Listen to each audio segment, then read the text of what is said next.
Hello friends, welcome to Misri's world. അപ്പോൾ നമ്മളിന്നൊരു മീൻ കറിയാണ് ഉണ്ടാക്കാൻ പോകുന്നത്. അപ്പോൾ ഇതാണ് നമ്മുടെ മീൻ. അപ്പോൾ ഈ മീൻ ഞാനൊന്ന് മുറിച്ച് കഴുകി വൃത്തിയാക്കി എടുത്തിട്ടുണ്ട്. ഇനി നമുക്ക് മീൻ കറി വയ്ക്കാൻ തുടങ്ങാം. അതിനായിട്ട് ഞാനിവിടെ ഒരു 2 സവാള ചെറുതായിട്ട് ചോപ്പ് ചെയ്തെടുത്തിട്ടുണ്ട്. ഒരു 5-6 വെളുത്തുള്ളി ചതച്ച് വെച്ചിട്ടുണ്ട്. ഒരു ചെറിയ കഷ്ണം ഇഞ്ചിയും ചതച്ച് വെച്ചിട്ടുണ്ട്. അതിൻ്റെ കൂടെ തന്നെ ഒരു 5-6 ചെറിയ ഉള്ളി ചതച്ച് വെച്ചു. പിന്നെ ഒരു 3-4 പച്ചമുളക് നെടുകെ കീറിയും വെച്ചിട്ടുണ്ട്. പിന്നെ ഒരു 2 മീഡിയം സൈസ് തക്കാളി ഒന്ന് ജ്യൂസാക്കി വെച്ചിട്ടുണ്ട്. പിന്നെ നമ്മുടെ കൊടംപുളി ഒന്ന് ചൂടുവെള്ളത്തിലിട്ട് കുതിർത്ത് അതിൻ്റെ വെള്ളവും വെച്ചിട്ടുണ്ട്. ഇനി നമുക്ക് ചട്ടി അടുപ്പിലേക്ക് വെച്ച് ഒന്ന് ചൂടായിട്ടുണ്ട്. ഇതിലേക്ക് വെളിച്ചെണ്ണ ഒഴിച്ചു കൊടുക്കാം. ഇതിലേക്ക് ഞാൻ 1 ടീസ്പൂൺ ഉലുവ ചേർത്ത് കൊടുക്കുന്നുണ്ട്. ഉലുവ ഒന്ന് പൊട്ടി വരട്ടെ.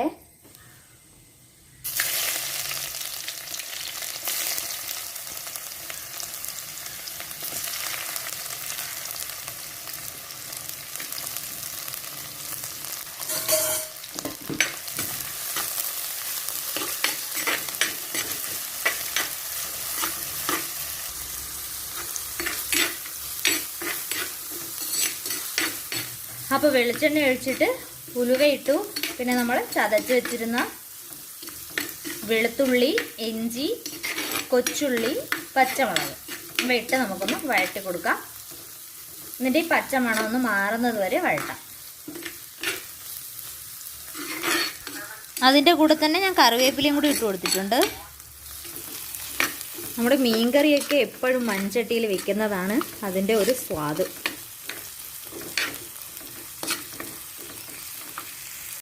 അപ്പോൾ ഈ വെളുത്തുള്ളിയുടെയൊക്കെ പച്ച ചുവയൊന്ന് മാറി വന്നിട്ടുണ്ട്. ഇനി നമുക്ക് അരിഞ്ഞ് വെച്ചേക്കുന്ന സവാള ഇട്ട് കൊടുക്കാം.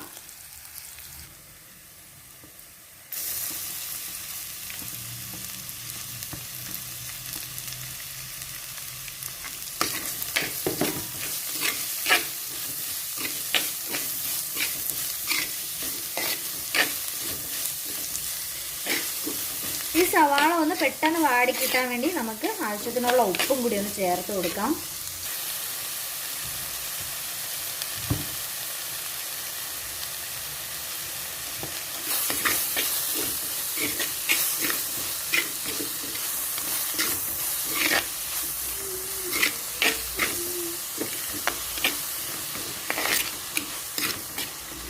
ഈ സവാള ഒന്ന് വഴന്നു വരുന്നത് വരെ നമുക്ക് ഇതൊന്ന് മൂടി വെച്ച് കൊടുക്കാം. അപ്പോൾ ഈ സവാള ഒന്ന് നന്നായിട്ട് വഴന്നു വരട്ടെ.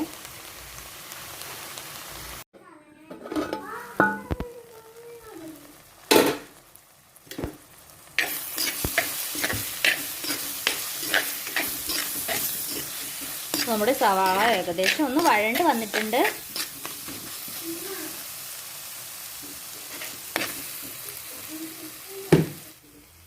അപ്പോൾ ഇനി നമുക്കിതിലേക്ക് നമ്മൾ അടിച്ച് വെച്ചേക്കുന്ന തക്കാളിയുടെ പേസ്റ്റ് ഒഴിച്ചു കൊടുക്കാം.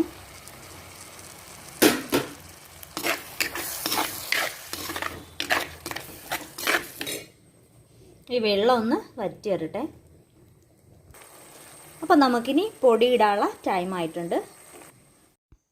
ഞാനിവിടെ എടുത്തിരിക്കുന്നത് കാശ്മീരി മുളക് പൊടിയാണ്. അത് ഒരു 1.5 ടീസ്പൂൺ കാശ്മീരി മുളക് പൊടി എടുത്തിട്ടുണ്ട്.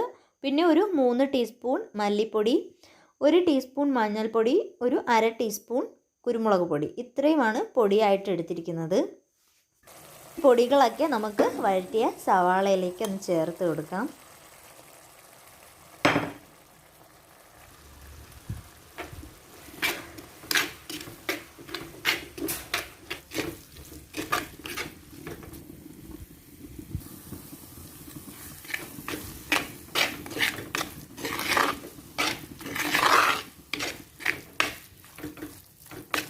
അപ്പോൾ ഈ പൊടി ഒന്ന് നന്നായിട്ട് മിക്സായി വന്നിട്ടുണ്ട്. ഇനി നമുക്കിതിലേക്ക് നമ്മുടെ വെള്ളം ഒഴിച്ചു കൊടുക്കാം.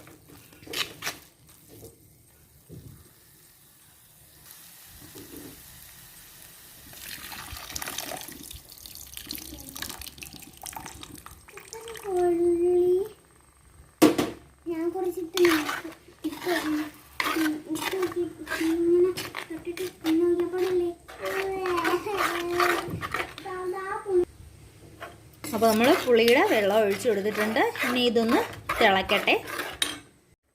അപ്പോൾ നമ്മുടെ അരപ്പ് തിളച്ചിട്ടുണ്ട്.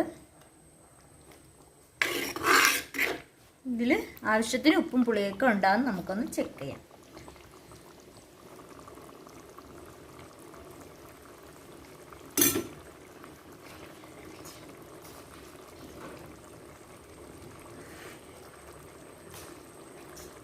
നമ്മൾ നേരത്തെ സവാളയിലേക്കുള്ള ഉപ്പ് മാത്രമേ ചേർത്തിരുന്നുള്ളൂ.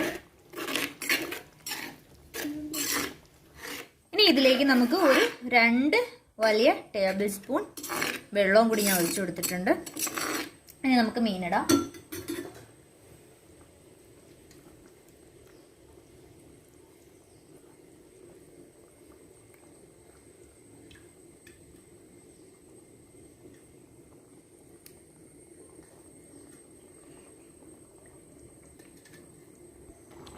പുളിപ്പ് കുറവായിരുന്നുകൊണ്ടാണ് ഞാൻ ഈ കുടംപുളിയും കൂടെ ഈ കറിയിലേക്ക് ഇട്ട് കൊടുക്കുന്നത്.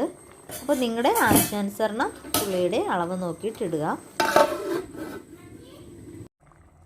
അപ്പോൾ നമ്മുടെ കറി ഇവിടെ റെഡി ആയിട്ടുണ്ട്.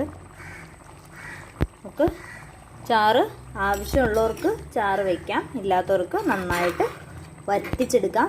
അപ്പോൾ അടിപൊളിയായിട്ട് ടേസ്റ്റി ആയിട്ടുള്ള ഒരു കറിയാണ്. നമ്മുടെ കുടംപുളിയൊക്കെ ഇടുമ്പോൾ ഇതിൻ്റെ ടേസ്റ്റ് വേറെ ലെവലാണ്.